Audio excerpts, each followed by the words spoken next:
Добре дојдовте во новата епизода на Кейткаст. Јас сум Кейт, а ова е просторот на инспиративни разговори. Денес отварам една тема која ми е многу блиска до срцето и за која секој ден размислувам и како родител, како едукатор, а тоа е кој е највредниот подарок што можеме да му го дадеме на своето дете. Не станува збор за скапи играчки, ниту за најдобрите курсеви или за приватните училишта. Зборувам за нешто што доаѓа од внатре. Како да изградите дете кое верува во себе. Секој родител го сака истото. Сакаме нашите деца да чекорат низ светот со окрената глава и да знаат да кажат не, посебно во ситуации кога имаат многу предизвици. Но самодовербата не е нешто што се раѓа. Таа не е магично копче.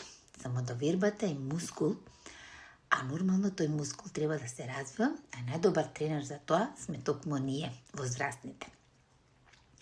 Ако сакате да одгледате дете кој си верува на себе, постојат неколку алатки кои што јас би сакала да ви ги понудам, а кои мене лично ми помогнаа во развојот на моите деца и се уште ги преминувам, а исто ги преминувам и како едукатор кога ќе почувствувам дека имам ученик или дете кое што има послаба самодоверба.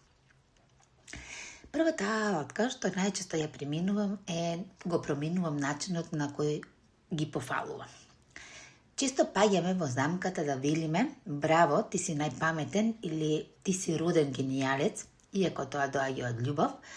Сепак ваквата пофалба создава притисок кај децата и најчесто детето мисли дека неговата вредност зависи од тоа дали е совршен. И наместо тоа фалете го трудот, а не резултатот.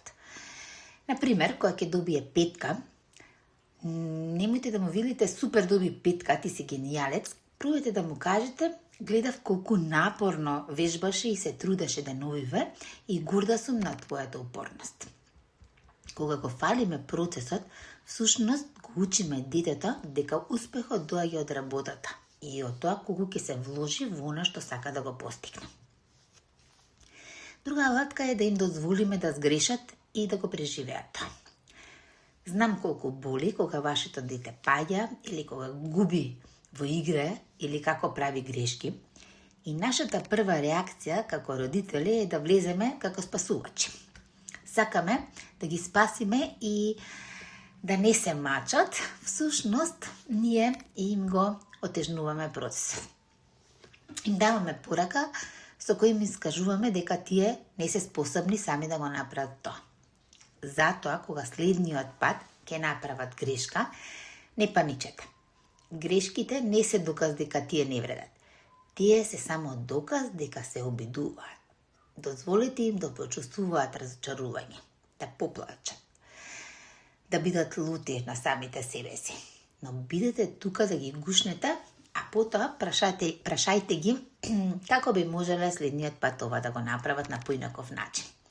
На тој начин им помагаме да бидат издржливи.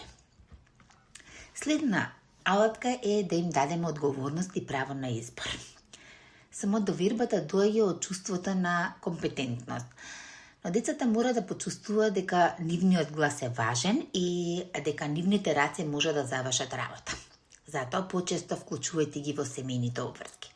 Например, местење на масата, поливањето на цвеќињата, фрлањето на ѓубрето и некои слични обврски, бидејќи на тој начин тие чувствуваат дека имаат лична вредност и почнуваат да растат.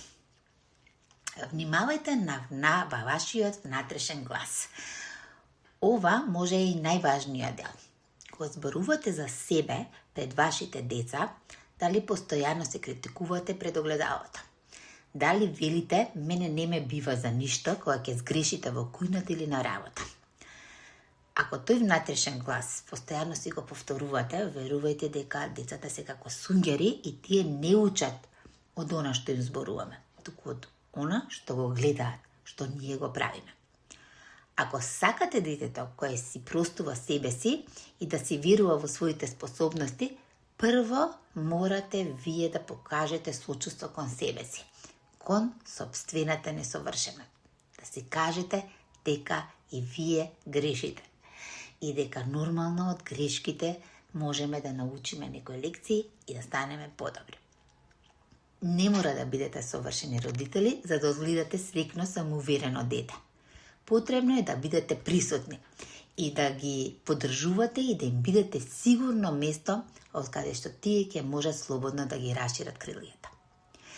Верувајте во нив, за да еден ден тие самите може да си веруваат на себе.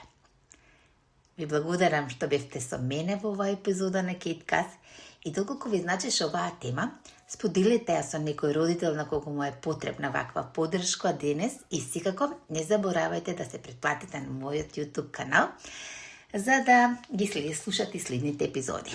Следната епизода ќе биде на темата Што ти вели твоето дете кога молчи?